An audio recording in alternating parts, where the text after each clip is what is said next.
Welcome to the Babble Boys podcast. This is a beautiful Sunday morning, and we're on our segment 2. James could not be with us today for this portion because he had an emergency that he had to attend to. But we will be bringing on this guest quite frequently. He's a good friend of mine. I served with him in the military. He's a fellow educator, and his name is Mitch. How you doing today, Mitch? Hey, I'm doing fine, Jeff. How are you?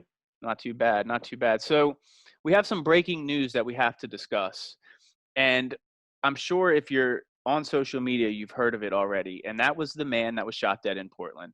So we have a lot of civil unrest that's been going on in the country that everybody knows. Portland's been over 90 days of civil unrest.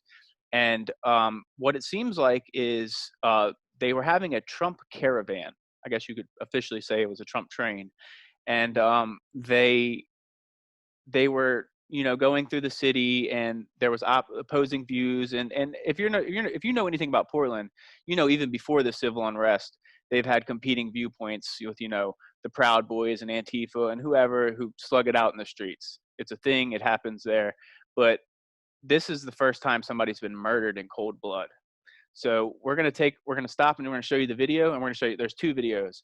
We have the incident, and we have them celebrating and cheering in the streets afterwards. So let's take a look at that.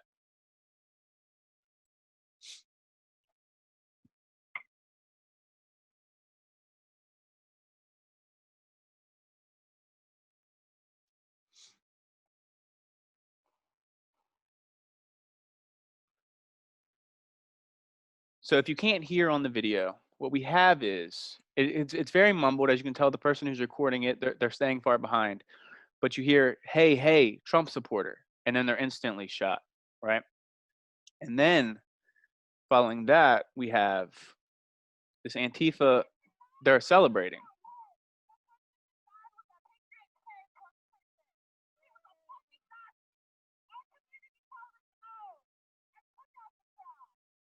What did she say about patriots there? She said, here, let's rewind it so we'll play it again. It's only a 15-second clip.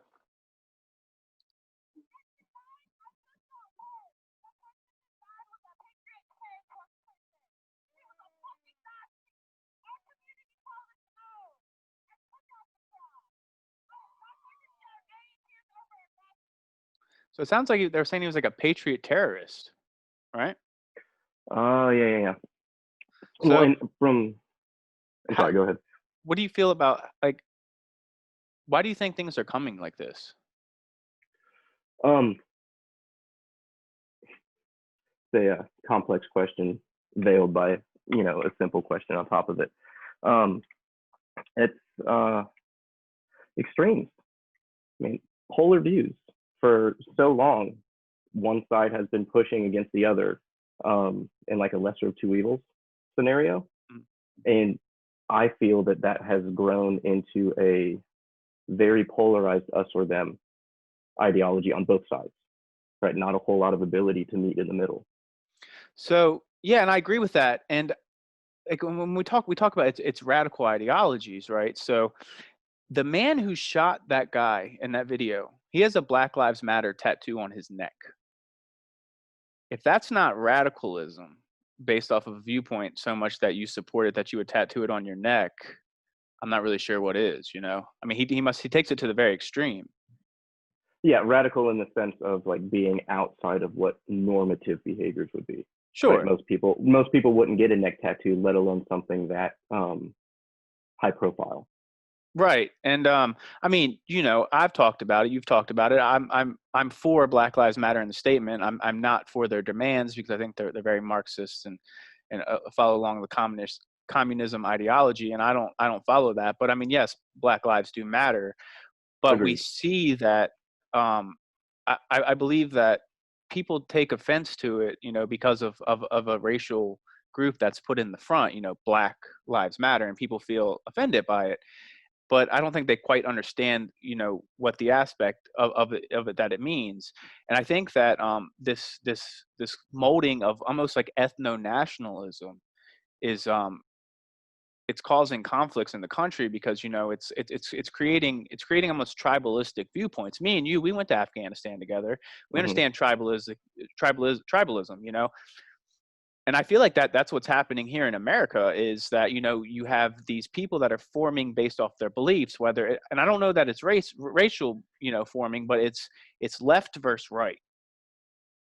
I would agree with that. And I would say that, and you made a good point with how people's initial reaction, either for or against Black Lives Matter, is often predicated by that first word that they hear, right? Black Lives Matter. You either get the response that yes, they do, or the typical more conservative response that all lives matter or something like that. We have that natural inhibition to single out for good or ill. And I think carrying off of that, what we see is that there is at least a perceived racial connotation with the extreme viewpoint, right? We have the white, supposedly neo-fascists, and then the Black Lives Matter, right? And the worst of those two components are getting a lot of media attention, and it is perceiving, or at least being fed to the American people as it is those two groups. And if you don't adhere to one or the other, you're automatically opposite. Yeah, it's like you cannot be a centralist, No. and especially when we have slogans like "white compliance is violence." Like you're not allowed to be a centralist sometimes. Um, I like to stay in the middle. That's just kind of like my natural thing because I think both extremes, and there's always truth that lies in the middle of both of them extremes. But do you think that this could possibly have been a retaliation for what happened in Kenosha, Wisconsin? Um, I would say that to flat out say no would be ignorant. Um, I was taught by one of my mentors getting my undergraduate degree that never deal in absolutes, Right. which is a little funny because that statement in itself is an absolute. But to straight up say it is an isolated incident would be folly, right? There is some form of connection. There is some form of chronological input that goes in there. How predicated it was based on the Kenosha incident is anybody's guess at this point. Right. Do you think that incidents like this are going to become less isolated in the future? Do you believe that this is just the tip of the iceberg for the violence that's coming? Um, One thing that we've seen throughout history is that extreme situations forges extreme people. And with a upturn, at least in the visibility of violence like this, I would say that people being exposed to these extreme conditions are more prone to repeat these extreme conditions. Yeah, for So, sure. it's we can call it desensitization, whatever. In fact, my sister just completed her master's program in psychology in Kansas. I was texting her earlier just to make sure I had this idea right in my mind that much of what we could argue as the cause for deviant behavior is chronic exposure to trauma. Yeah. Right? We as educators understand that.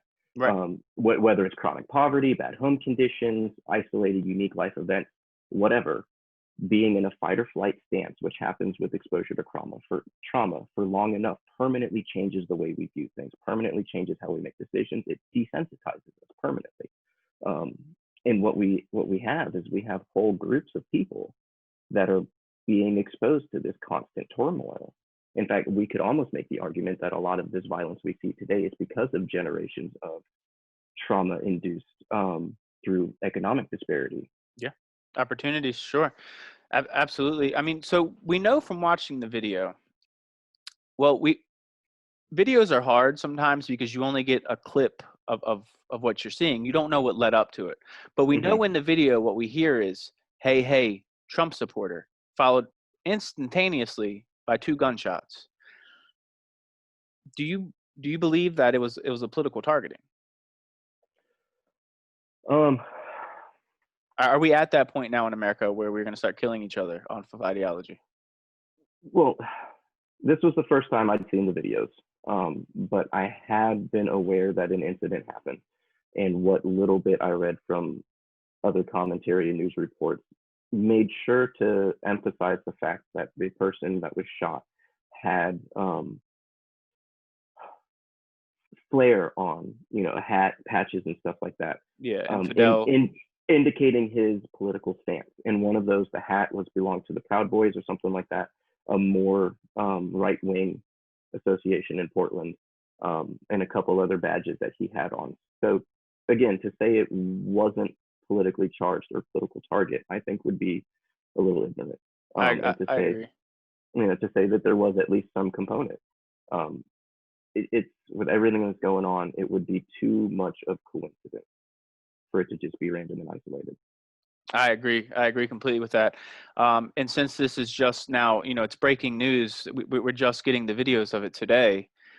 There's obviously going to be a lot more that comes out on it, and we're going to follow that. So this is the first installment of what's going on in Portland. When more breaking news comes, we will gladly share it with you, and we'll discuss it. We'll break it down for you. If you like what we have to say, like, comment, subscribe to the video, hit that bell. And I'd like to give a great shout out to my friend Mitch here for joining me today on quick notice. He's very intelligent. He's one of people I look up to as an educator. He was one of the people I looked up to in the Army. So I'd like to thank you for joining me today as well. I appreciate it, Jeff. Thanks for having me.